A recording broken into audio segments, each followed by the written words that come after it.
La truffe, en quelques années, a su passer du statut de simple champignon odorant à celui très envié de diamant noir.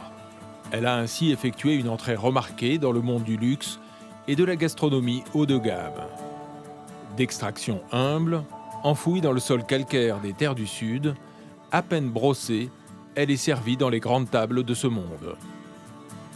Nous allons vous emmener dans cet univers souvent secret, du cœur du Luberon à l'Italie, des forêts de l'Oregon à l'Espagne. Les experts vont nous dévoiler une partie de son mystère.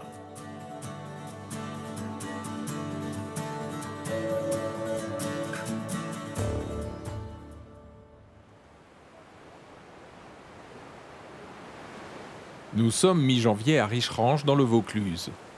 Thomas Ferrier, comme chaque jour pendant la saison des truffes, parcourt la plantation de chênes réalisée par son grand-père il y a une cinquantaine d'années.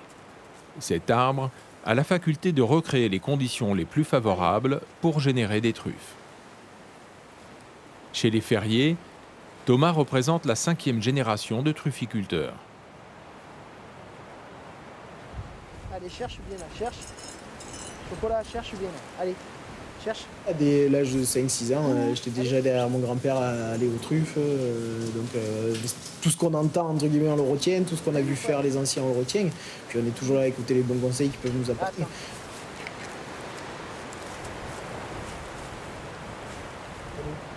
Ça. Chocolat, son chien, a été élevé et dressé pour dénicher des truffes. Sa présence est indispensable. Tiens, elle est là. Ouais, la mange pas.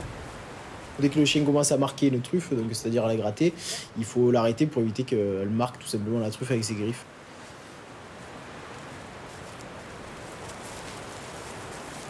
Ah ben un chien qui aime s'il aime pas la truffe, il cherche pas donc on est obligé de leur.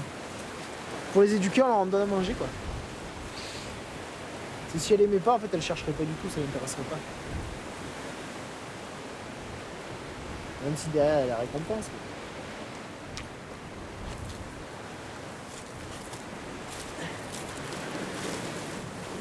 Allez, allez cherche. Parmi ces quelques 450 arbres, il récolte surtout la Tuber melanosporum, la truffe noire la plus prestigieuse. Donc ça c'est un fougère, donc il y a une partie qui va nous servir à ameublir un petit peu la terre, donc la partie pointue qu'on va planter d'abord. Parce que moi je truffe avec les mains nues parce que ça nous permet de tâter la terre et de voir exactement où est la truffe. Voilà, allez cherche.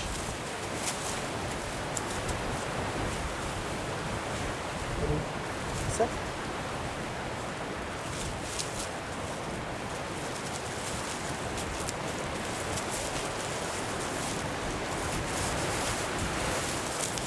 Et quand elle est petite comme ça vaut pas le coup de la réenterrer, ça sert à rien. Ah mais la taille est définitive. Là. Elle est définitive. Ah ouais, la taille est définitive. Ça va être le cycle de la truffe commence au mois de mai. Il va y avoir la période où elle va grossir, donc juin, juillet, août, septembre. Elle va prendre sa taille définitive fin septembre, elle atteint sa taille définitive. Et puis après, il y a la phase de maturité qui commence. C'est un peu comme les tomates. Pareil. Dès que la truffe est mûre, en fait, elle dégage son odeur. Avant ça, en fait, elle sent pas, donc le chien il passe et il la sent pas. Allez, cherche chocolat.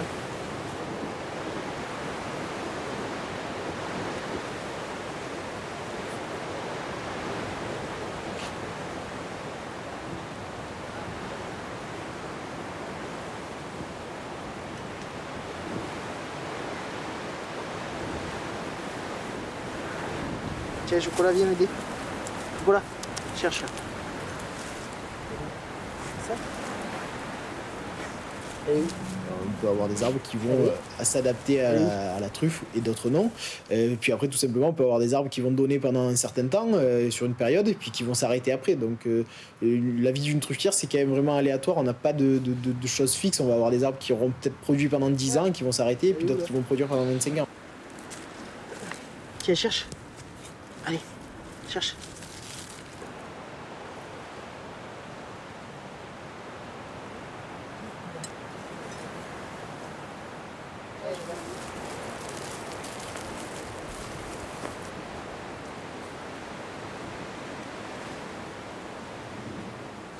En plus, ici, là.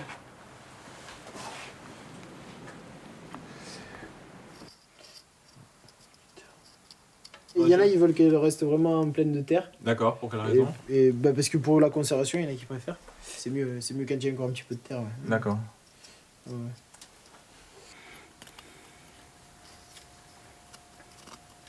C'est tout simplement comme sur la vigne, on a un effet terroir.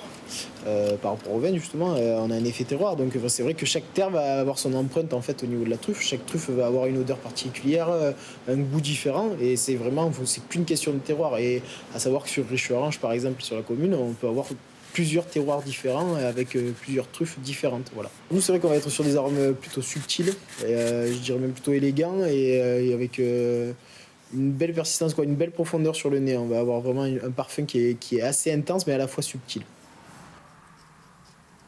Après, forcément, il va y avoir le marché de Riche-Orange, c'est un marché reconnu. Donc forcément, on a un prix de marché qui est quand même plus important. Après, il y a beaucoup de choses qui vont rentrer en jeu. Donc il y a rien que la question de l'offre et de la demande qui va faire varier le prix. Voilà.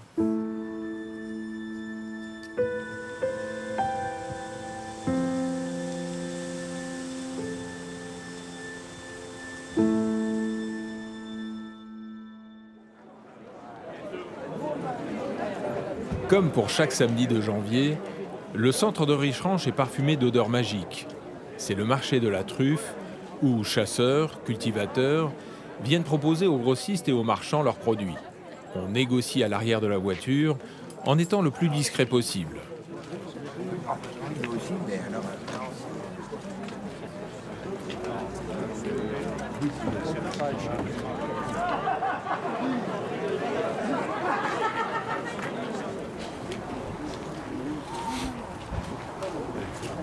Dominique Rowe est négociant. Il vient régulièrement s'approvisionner sur tous les marchés de la région. Là, je commence à en avoir beaucoup. Ils ont tous quelque chose, c'est incroyable. J'ai déjà une boîte qui est pleine, donc moi je voudrais bien que la demande soit à la hauteur de la... On va mieux la regarder. Ouais, parce que c'est là, elles sont pas formidables, donc il vous faut. Non, c'est pas formidable. C'est que là-bas, ça laisse un peu. Ah ouais, surtout avec les trucs, c'est des trucs de garrigue, c'est un label. Je sais, mais bon. Ah, les clients dans le mur, il faut. Pour la revente, c'est super bistonné, il y a beaucoup de terre. Essayez de voir si ça laisse un peu. En général, on recherche la belle truffe, la maturité compte énormément. Là, il n'y a plus de problème, on a passé les fêtes, donc la maturité est au point, un parfum qui est agréable. Ce qu'on recherche, c'est une belle forme, parce que souvent les truffes sont utilisées, elles sont coupées en tranches, donc il faut que la forme soit belle. Hein. Malheureusement, il n'y a pas que des belles truffes rondes, il y a aussi des trucs qui sont plus bosselés, biscornus comme on dit. Et puis vous avez des trucs qui sont malheureusement cassés lors de la recherche. Hein. Ils sont souvent marqués par les griffes du chien. Ils sont souvent fougueux, hein, ils sont contents de trouver une truffe, donc on a les empreintes des griffes. Il y a malheureusement aussi le cavadou, le cavillon, l'outil qu'on utilise pour creuser la terre et sortir la truffe. Donc des fois, malheureusement, on perfore la truffe, donc ça fait du morceau. Bon, on ne peut pas faire mieux. J'aimerais. Franchement, j'aimerais. Cette année, elles n'ont pas assez vu le soleil. Ah ouais. Je te dis, j'ai pas taillé mes arbres, je vais tailler cette année. L'année prochaine, elles seront belles. C'est tellement petit. Et encore, je t'en veux petit. Alors, donc, si vraiment je veux les vendre, je casse les petits. Et puis après, faire une différence maintenant entre une truffe de plantation et une truffe sauvage. Les gens qui les trouvent dans les sauvages disent la mienne est plus parfumée que celle du voisin. C'est difficile. C'est difficile parce que vous avez des fois plus de différence entre deux truffes qui sont sorties de terre assez proches d'un coteau à un autre. Vous avez des différences. Même dans la même plantation, dans la même truffière, vous avez des truffes qui sont différentes. Moi j'arrive à ça. Ça sera combien là? Qu'est-ce que ça fait? Ça faisait 88 €. 50. Ce qui fait le prix, c'est la loi de l'offre et du marché, hein, c'est pas plus compliqué que ça. Une année comme l'an passé où il y avait je ne veux pas dire qu'il y avait une surabondance, mais il y avait une quantité de truffes proposées qui était généreuse. Et les prix, bien sûr, n'avaient rien à voir avec les prix de cette année où la truffe est vraiment très, très rare. Sur les secteurs du plateau de Lansol, Malheureusement, les producteurs qui n'ont pas pu arroser les trucs cet été n'ont rien. Rien. C'est une sonde. Ah non. Allez, on revient plus.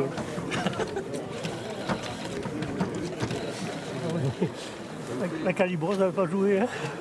Eh ouais, non, mais bon, c'est difficile. Ensuite, allez, on va les verser, mais moi, je ne pourrais pas aller plus loin que ça. Hein. Si vous pensez faire mieux ailleurs, je vous laisse. On les pèse?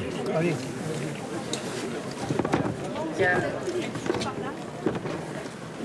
Le calibre diminue. On sent qu'on arrive en fin de campagne. Vous avez 800 grammes tout rond. Vous avez 10 grammes de plus ou non?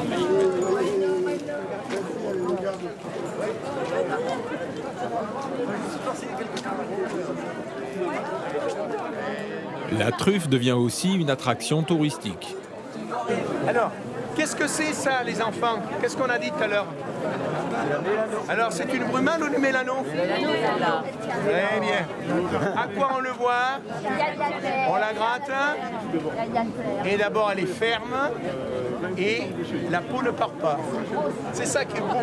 Si j'avais 5 euros, je te les donnerais. Là, vous avez la brumale. Celle-ci, elle a une odeur plus forte. C'est celle qu'on utilise pour les longues cuissons. Vous n'avez jamais goûté.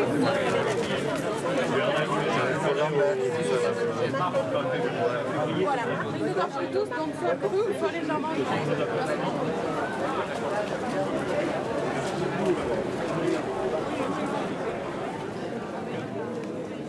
Chaque troisième dimanche de janvier a lieu à Richeranche une messe bien particulière, la messe des truffes, destinée à rendre hommage à saint Antoine, le grand patron des trufficulteurs, et à vénérer le diamant noir. Je dois être le curé le plus heureux de France. Regardez tout le monde qui se presse à la messe. Et puis, en général, la quête, elle est bonne.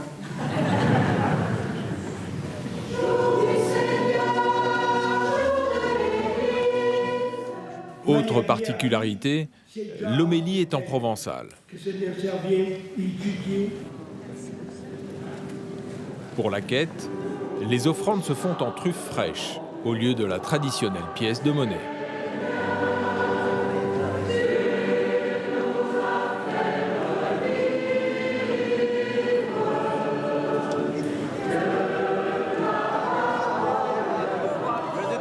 La confrérie du Diamant Noir va ensuite amener le produit de la quête sur la place de la mairie, où elles seront vendues aux enchères au profit des bonnes œuvres. Qui veut emporter cette truffe? 165, vous grattez les cheveux ou vous levez le doigt maintenant? 165. On est à 165, 170, 170, 175, 175, 180, 180, 185. J'ai dit qu'elle partirait à 200. 200 une fois. 200 deux fois. 200 trois fois. Vous pouvez l'applaudir. C'est gagné. Merci pour cet Antoine. Applaudissez-le. La troisième fait 64 grammes.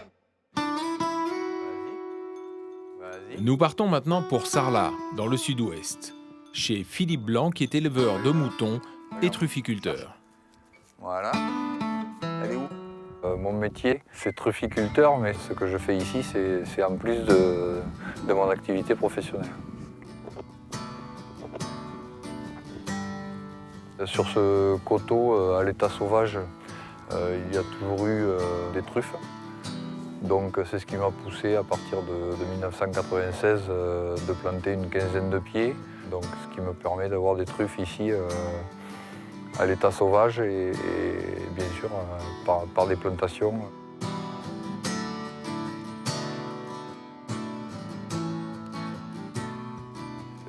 Tu viens? Là, regarde. Il y a également un travail de taille. On ne va pas chercher à avoir des arbres très hauts et très fins. On va chercher plutôt à avoir des arbres petits et avec des branches qui vont s'étaler latéralement. Et comme le port de l'arbre ressemble au port des racines, donc on va chercher à garder les arbres relativement petits. Voilà. Allez, cherche. Vas-y. La végétation s'appauvrit autour de l'arbre, au niveau des racines. Et donc c'est un signe favorable d'une possible ou probable entrée en production de la truffière. Voilà. Les spécialistes appellent ce phénomène un brûlé.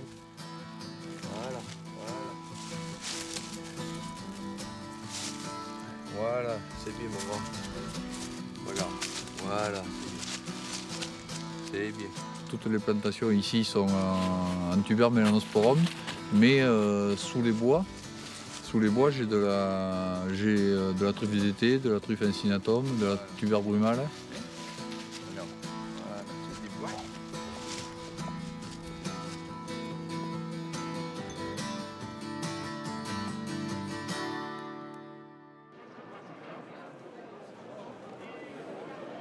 À la mi-janvier, le centre de Sarlat se transforme en un immense festival de la truffe.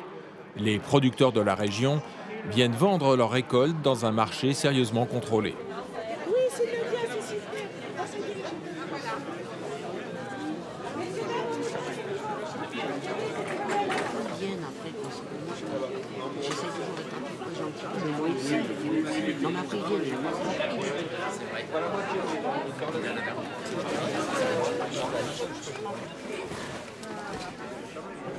Alors, bienvenue sur le marché contrôlé donc, de Sarlat. Donc, je rappelle un petit peu le principe de fonctionnement. En venant sur un marché contrôlé, ça veut dire que vous en acceptez justement son mode de fonctionnement. Donc, à savoir que les truffes sont lavées, brossées, ressuyées. Elles sont triées par espèce et par catégorie. Ici, nous sommes sur des marchés contrôlés, donc il y en a 12 dans le département. L'idée, c'est de vendre de la truffe de qualité et de vendre en toute transparence pour que l'acheteur puisse être confiant dans son achat. Donc ça veut dire qu'on demande aux producteurs d'amener des truffes qui sont lavées, brossées, ressuyées. Il n'y a pas de terre, elles sont prêtes à l'emploi.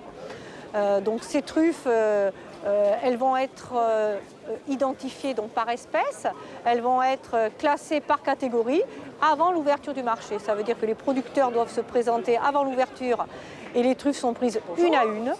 On va donc les canifer, enlever une petite partie de la truffe. C'est la seule façon qu'on a de voir son état de maturité à l'intérieur, savoir si elle est boisée, donc si elle est trop dure, savoir si elle a une bonne maturité. On la sent également au niveau des arômes. Et on va ensuite faire le tri, le classement par catégorie. On a des truffes qui ont là qui sont bien. Il en manque un petit morceau là, c'est parce que enfin là c'est la griffe du chien apparemment. Hein. Donc voilà. Alors sur celle-ci, on va donc canifer. Donc voilà, de ce côté, on a une truffe qui est à maturité, elle est bien noire. Voilà. Donc là, on est sur des truffes brumales. Alors, disons que sur une brumale, au premier nez, on comprend à l'odeur que c'est une brumale. C'est une truffe donc, qui va être à l'intérieur un peu plus grise, avec souvent un veinage un petit peu plus espacé. Et puis au niveau des arômes, on va avoir des arômes qui sont un peu plus piquants, un peu plus puissants, et une assez grande hétérogénéité également au niveau des arômes dans cette espèce de truffe. Et la truffe du Périgord, elle est souvent un petit peu plus brune. Alors la caractéristique, c'est si je racle la peau, à la différence d'une brumale, la peau s'arrache. Ici, la peau ne s'arrache pas et je fais ressortir cette couleur brune.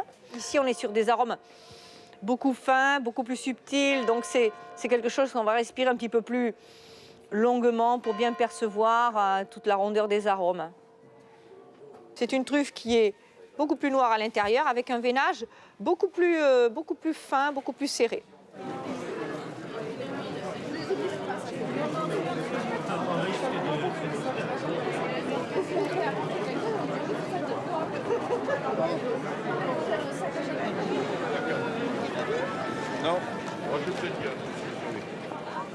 Dans le Périgord, on ne manque pas de créativité pour déguster la truffe. Vincent Arnoux est chef étoilé à Trémola. La sauce truffe, Mathieu.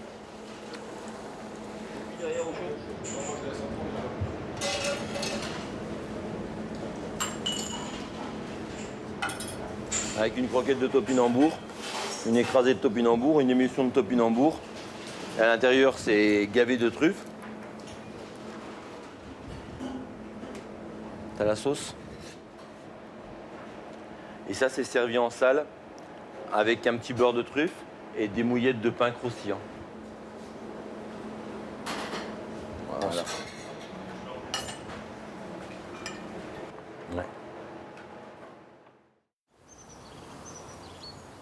Nous sommes fin février dans le Luberon, dans le village de Gordes. Tout autour, dans les vallons, c'est une terre de truffes. Robert Florent en connaît chaque recoin. Allez bébé. À l'échelon des monts du Vaucluse, eh bien, le renouvellement est excellent, il est à peu près pareil. Moi, ça fait plus de 40 ans que je prends les lots de forêt, vous voyez, celui qui est en face de moi là. Et depuis 40 ans, il y en a qui s'en vont, il y en a qui arrivent, mais le potentiel truffe se maintient bien.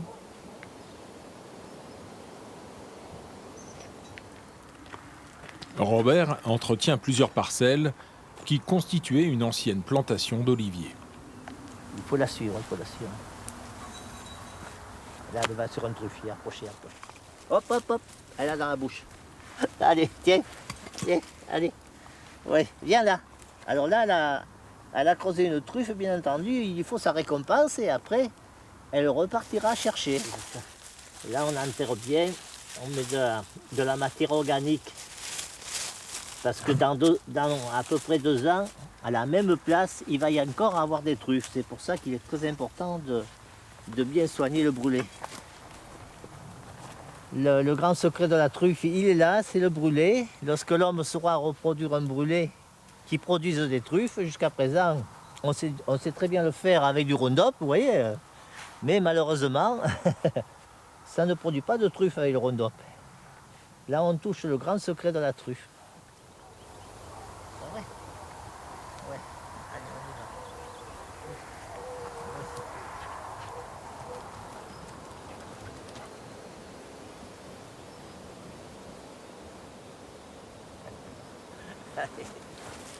Oups, caché.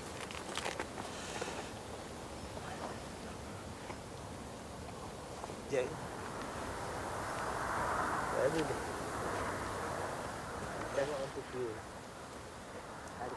C'est l'avenir de la truffe dans le milieu naturel, c'est de les protéger des sangliers. Parce que bon, lorsqu'il y a des bonnes places, ça vaut la peine, ça s'amortit facilement dans une seule saison. C'est un peu du boulot, mais c'est très utile et c'est très rentable. À l'heure d'aujourd'hui, le sanglier en forêt nous prend plus de 50% de la production. Et voir si ça continue comme ça, peut-être le sanglier va nous faire disparaître la truffe sauvage des monts du Vaucluse. Voilà. Kita, allez, tu as commencé là, il ne faut pas aller plus loin. Viens, où elle est là? Il y a quelque chose là? Oui. Là voilà. Ouais, tu voudrais me la croquer, mais non. Ouh là là, regardez là. Viens là. Putain. C'est une truffe qui fait 100 grammes, vous voyez, elle est vraiment très belle, surtout pour la saison. Elle a mis, comme les autres, elle a mis 8 mois à venir, donc avant d'arriver à maturité aujourd'hui. C'est formidable. Pour une mauvaise année, c'est formidable. Là, c'est pareil, il y a des petits trucs. Hein, bon. Je fais 1 kilo sur cette place-là. Si j'en protège 10 comme ça, j'aurai 10 kilos de truffes. 10 kilos de truffes, ça vaut la peine d'un peu travailler, quoi. Voilà. Tiens, bébé, là, avec des trucs comme ça, on a vite du poids. On est en production naturelle, donc que la truffe soit petite ou qu'elle soit grande, elle a des arômes extraordinaires, très puissants. C'est les meilleurs arômes qu'on peut trouver dans la truffe. Voilà. Donc aujourd'hui, on peut voir, il y a que voir la musette là, ça dégage un arôme fantastique. Pourquoi les arômes sont plus puissants? En fait, c'est tout simplement parce que la truffe, dans son milieu naturel, eh bien, elle lutte, pour arriver, elle lutte contre tous les prédateurs, la sécheresse, le trop d'eau. Allez, bébé.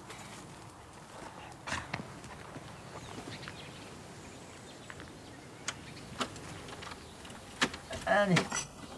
Ah, il y en a une ou deux qui sont très très mûres. Il va falloir les manger plus tôt, celles-là.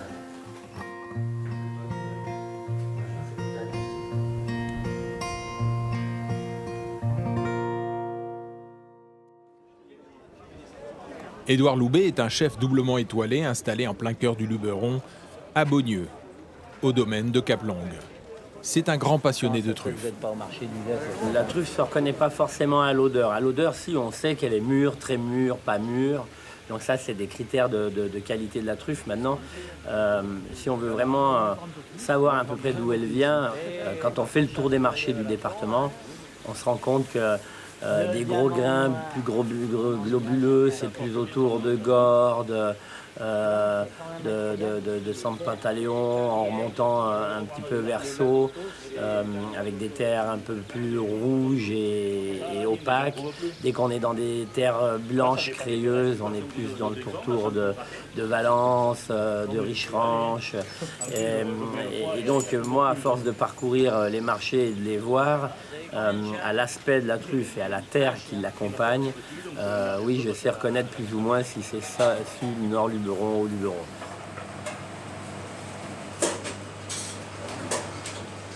Dans la culture de la cuisine provençale, la truffe, il y a une grande partie de janvier à fin mars, et par ses traditions de marché, et par ses cueillettes, et par ses plats.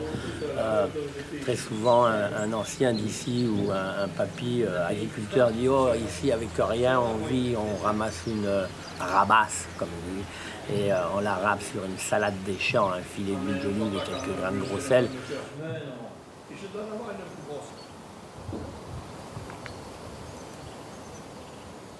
On va déguster des produits issus de la même terre, argilo-calcaire, avec un œuf brouillé aux asperges et aux truffes, des asperges juste à l'huile d'olive et un bon croûteau de pain.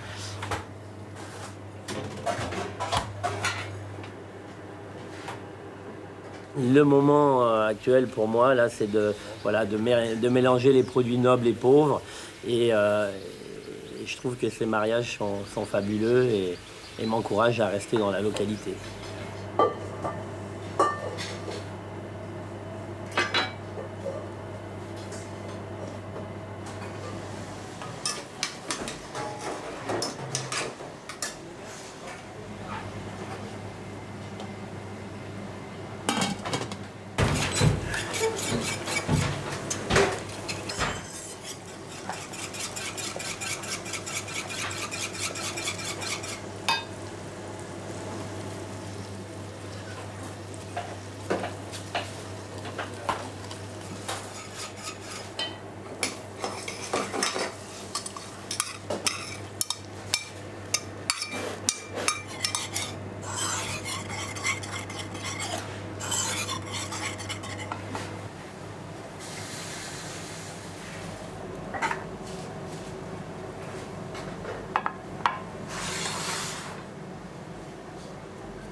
La manière de manger ces produits-là, j'appelle ça des grignotages. En Provence, on met tout sur la table et on grignote et on picore et on pite un bout de pain.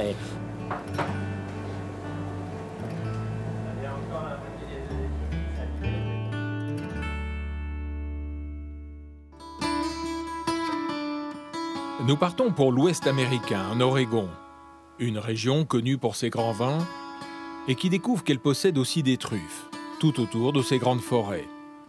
L'engouement pour la truffe est très récent. Chaque année à Eugène, un festival la met à l'honneur.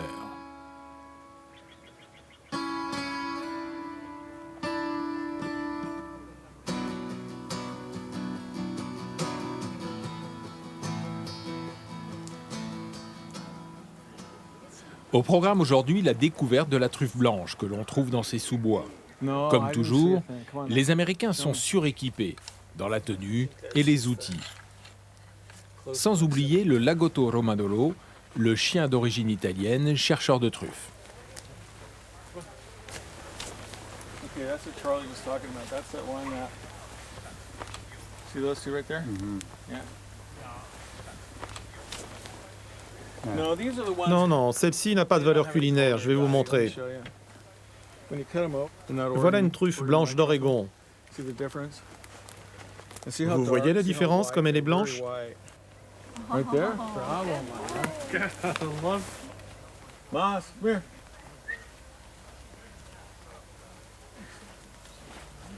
He is so athletic.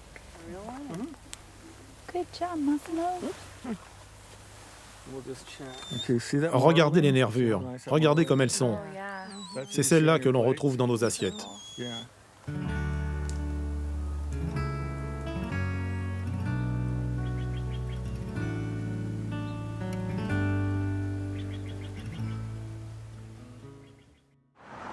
Dans le centre-ville de Gênes, situé au cœur de l'État de l'Oregon, la truffe est quasi inconnue du grand public.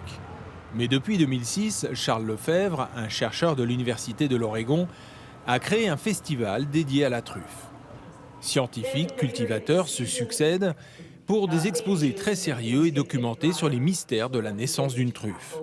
Dans le public, des amateurs éclairés mais aussi des passionnés, prêts à investir dans des plantations de chênes ou de noisetiers qui, lorsqu'ils sont inoculés, peuvent produire des truffes. Les récoltes de truffes aux États-Unis, dans la région du Pacifique Nord, sont, disons, d'environ 2 à 10 tonnes par an, suivant les conditions météo.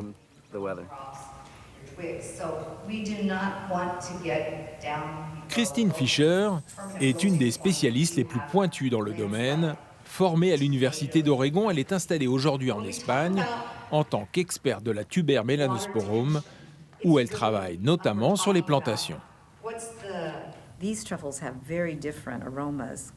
Cette truffe possède des arômes différents comparés à la célèbre truffe noire d'Europe. La truffe blanche d'Oregon a une dominante assez prononcée qui tire vers l'ail. Et je pense que la truffe noire européenne dégage des arômes de terre plus subtils.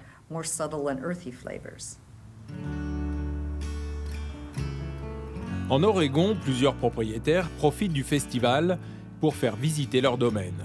À Corvallis, Pat Long a planté 500 arbres sur 1 hectare, essentiellement des noisetiers qui ont été inoculés au préalable.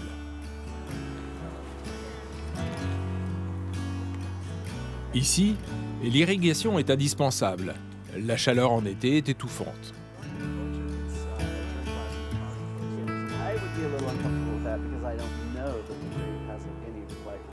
Nous avons un été long et très sec. Je pense que c'est ce qui cause du tort aux plantations de truffes, parce que cela abîme les arbres. On ne peut pas dire que Pat Long en récolte des tonnes, loin de là, mais il s'accroche. Ici, j'espère faire entre 13 et 18 kilos par an. C'est ça mon idée. Ok, mais jusqu'à présent. Alors, disons que l'on a sorti 20 truffes cette année et 20 l'an passé, ce qui fait environ 1 kilo par an. Un petit peu plus haut en altitude, un biologiste australien s'est aussi passionné pour ce type de plantation. En 2009, il a planté 700 arbres. Il espère les voir produire d'ici 2 ans.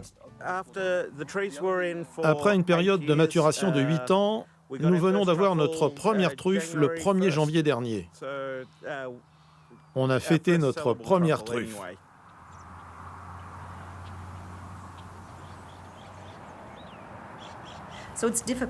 Il est particulièrement difficile d'introduire une truffe qui ne soit pas originaire d'ici. Il va falloir sans doute plusieurs années avant que les gens trouvent le bon compromis, contrairement aux truffes originaires de ce terroir qui sont là depuis des millénaires.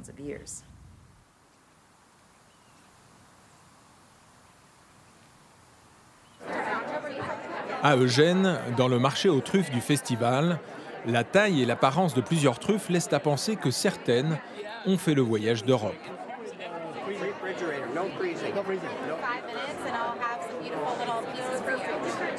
Le festival se clôture traditionnellement par un grand dîner à la truffe de l'Oregon. Cette année, c'est John Horn, un chef canadien de Toronto, qui est au fourneau. Il a fait ses classes en Provence et connaît très bien les truffes. La truffe noire ici possède un très bel arôme de fruits tropicaux. Et suivant son niveau de maturité, la truffe peut être encore plus goûteuse, avec des arômes de fromage, de chocolat ou encore végétal. Le spectre est vraiment très large, c'est fascinant.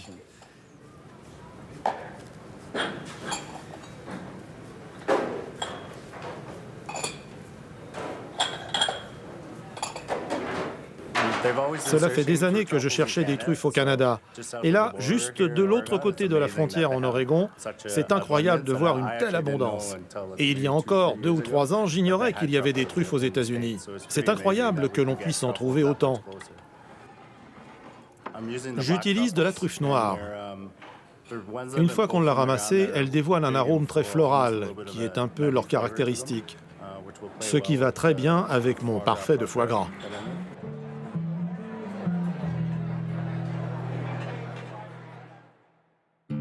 Nous sommes mi-février dans la région de Soria, au nord de l'Espagne. À Valdegueña, le patriarche de la famille Zamora aime à raconter comment dans les années 60, il a découvert l'incroyable business de la truffe lorsque des Français venaient régulièrement lui piller ses champs. Je voyais qu'ils venaient avec des motos et des voitures. Ils étaient là, dans la montagne, et on ne savait pas ce qu'ils faisaient. Un jour, je me suis décidé d'aller les voir.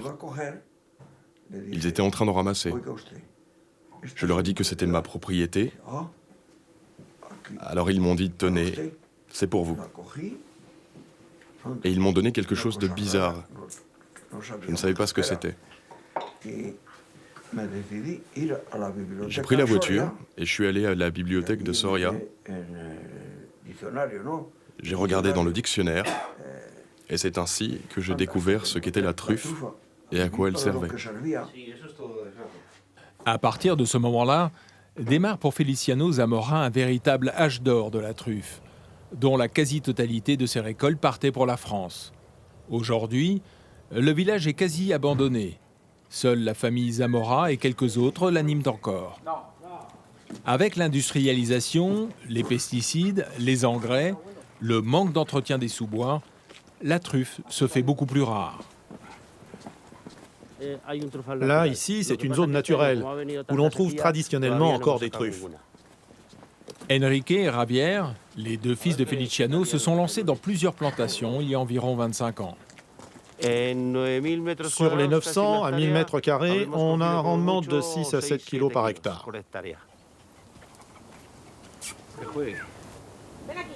Les enfants d'Enrique se sont eux aussi pris au jeu.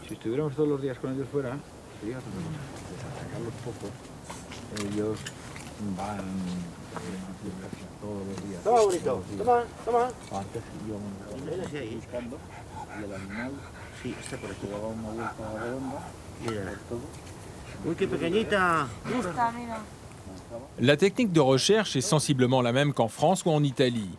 Bien qu'il s'agisse de truffes noires, ils sentent la terre pour vérifier que le chien a bien localisé une truffe.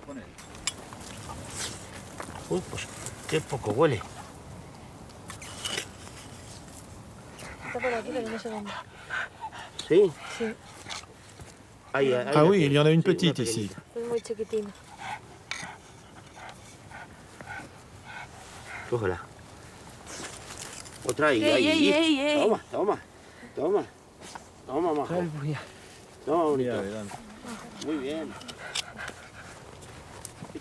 Quieto, Oli. Que te ayude el Marius, ¿no? Ven. Aquí. No, Oli.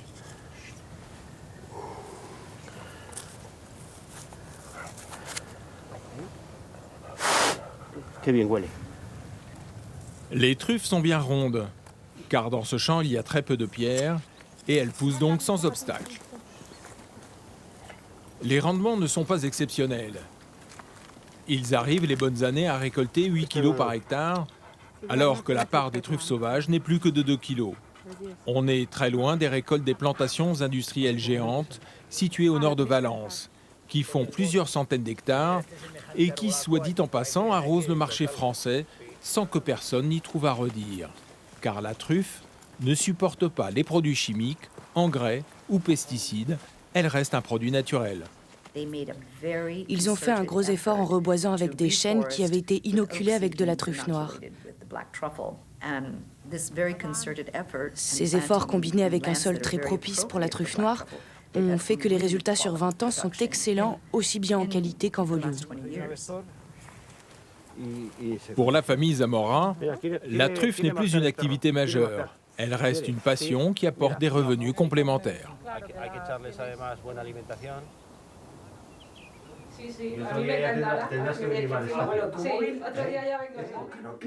Là, ce sont des truffes de la plantation. Le reste est sauvage. On le voit avec leurs crevasses, alors que ces deux-là sont plus lisses.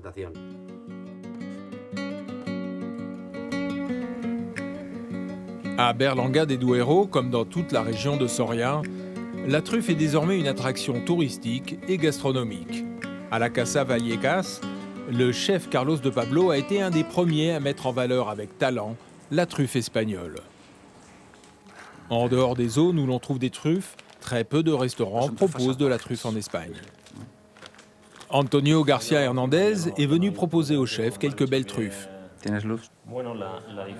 Alors, on va regarder la différence entre les truffes sauvages et les truffes de culture. Ces truffes ont poussé dans un sol sans pierre et sans obstacles, ce qui fait qu'elles sont bien rondes. Elles avaient beaucoup d'espace autour d'elles pour s'épanouir, alors que l'autre avait des pierres autour d'elle, ou des racines, et elle a un contour bien moins régulier.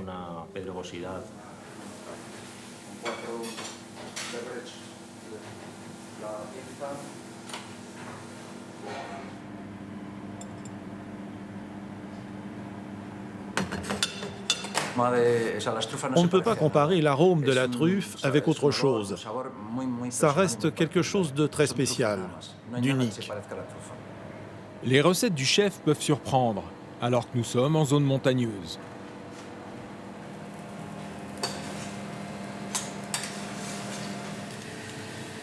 C'est très typique de l'Espagne de mélanger des saveurs de la montagne avec celles de la mer. Ce sont de belles truffes, bien rondes. C'est un plat traditionnel, servi en général pour Pâques. Ce sont des pois chiches, des épinards, servis avec de la sardine. C'est très typique de la période de Carême, où les gens ne pouvaient pas manger de viande. On a enlevé la sardine pour la remplacer par des fruits de mer, ce qui va apporter un goût plus marin. Pour les épinards, la cuisson a été modifiée pour les rendre craquants. La truffe se marie très bien, en apportant un très joli contraste avec tout cela.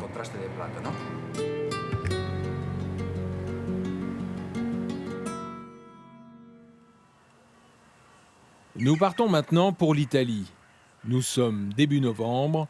C'est dans cette plaine du Pô que la fameuse truffe blanche s'est épanouie pendant des années.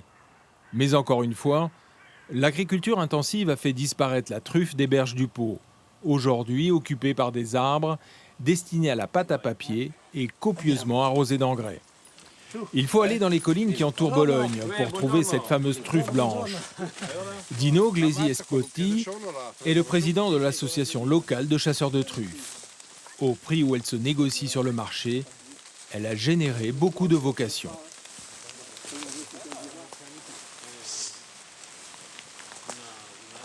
Les sous-bois sont entretenus par les quelques 27 membres de son association, indispensables pour conserver de l'espace. La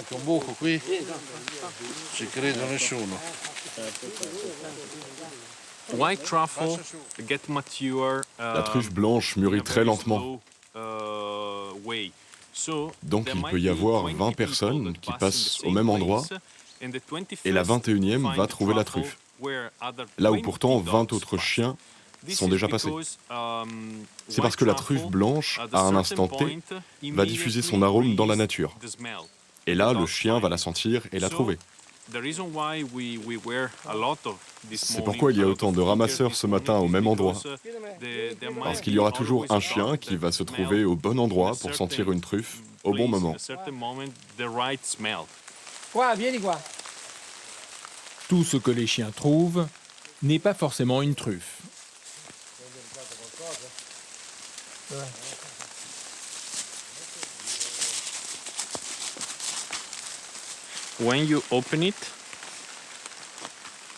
Quand on l'ouvre, on peut observer qu'elle est noire à l'intérieur. L'odeur, bon, ça se rapproche de l'ail.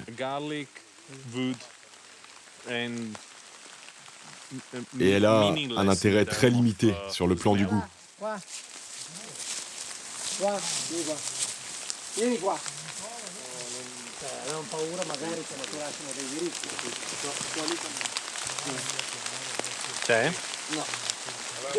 Ici, on utilise des outils avec de longs manches. Il arrive que la truffe soit logée à près d'1 mètre de profondeur.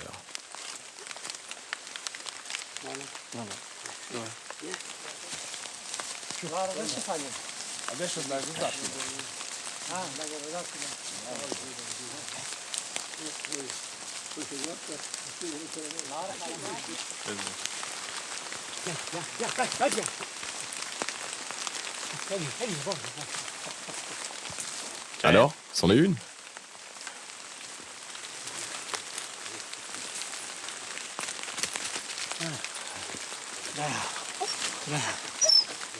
Alors, tu l'as trouvé? L'odeur du paradis. Fantastique. Merci beaucoup.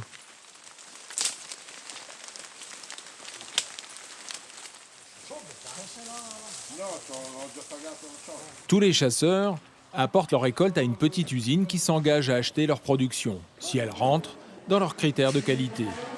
Elles seront soit revendues à des restaurants ou transformées en différents produits gourmands. Cela va de l'huile aromatisée à des sauces pour des pâtes ou encore du miel aromatisé aux truffes.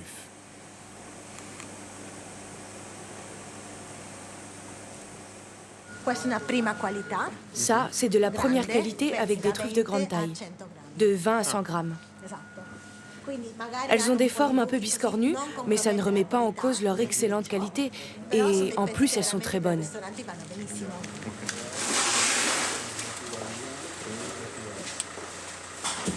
Ça, c'est de la qualité extra. Le produit est rond sans égratignure. Ça ressemble un peu à une pomme de terre, mais c'est ce qu'il y a de meilleur. Quant au chasseur qui vient de déposer son lot, il n'aura pas fait le voyage pour rien. Suivant le poids, il y en a pour plus de 5 000 €. La truffe est très fragile. Là, le responsable vérifie qu'il ne s'agit pas d'une entaille, mais bien d'une trace de racine générée par l'arbre.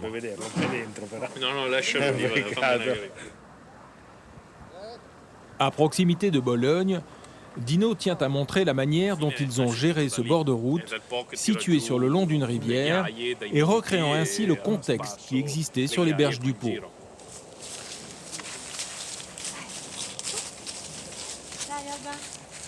Cet alignement de peupliers fait 1,6 km. Ils ont été plantés il y a 6 ans environ, et cela fait 2 ans que l'on récolte des truffes autour. Ils sont devenus actifs en 4 ans.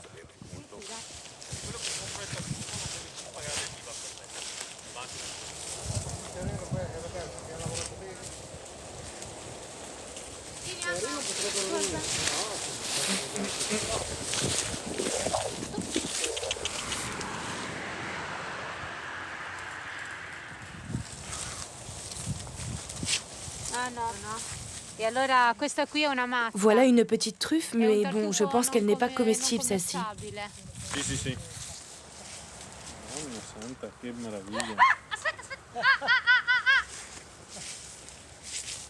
Che bella! Cazzo, l'hai rotta!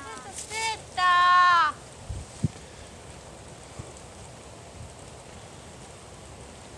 È rotta. The lady La jeune femme vient de faire une bêtise. La pointe de son outil. Elle n'a pas fait le tour de la truffe. Elle est rentrée dedans, comme ça. Elle l'a cassé en 2 morceaux. Bon, elle n'a pas beaucoup d'expérience. Oui, t'aurais dû faire le tour, comme ça. Et pas y aller en direct.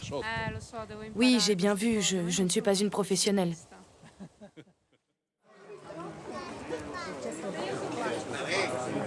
La première quinzaine de novembre, la petite bourgade d'Alba au sud de Turin devient l'épicentre de la truffe blanche. Elle est déclinée sous toutes ses formes dans un grand marché en plein air. Experts et amateurs éclairés se retrouvent dans ce marché couvert où les producteurs locaux négocient leurs plus belles pièces.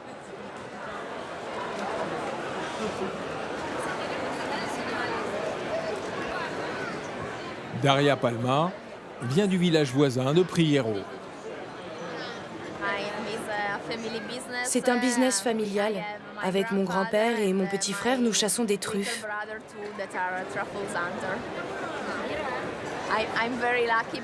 J'ai de la chance car nous possédons beaucoup d'arbres dispersés dans plusieurs endroits et nous avons aussi 5 chiens qui ont un très bon nez pour dénicher des truffes.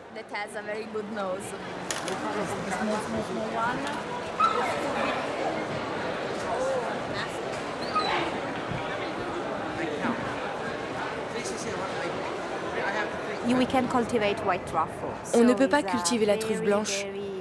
C'est donc un produit naturel et très rare. La truffe blanche ne peut se consommer que crue. On la râpe directement au-dessus des plats, alors que la truffe noire peut se cuisiner. La truffe blanche est donc très chère parce qu'elle est rare. Marco Stabile est un chef qui vient de Toscane. Il propose une démonstration en direct à des spectateurs d'autant plus captivés qu'ils dégusteront ensuite sa recette à base de légumes du terroir. Moyennant un supplément conséquent, les convives peuvent demander à ce que l'on râpe de la truffe blanche au-dessus de l'assiette, qu'il faudra déguster sur le champ afin de capter ses arômes envoûtants et ses parfums si mystérieux.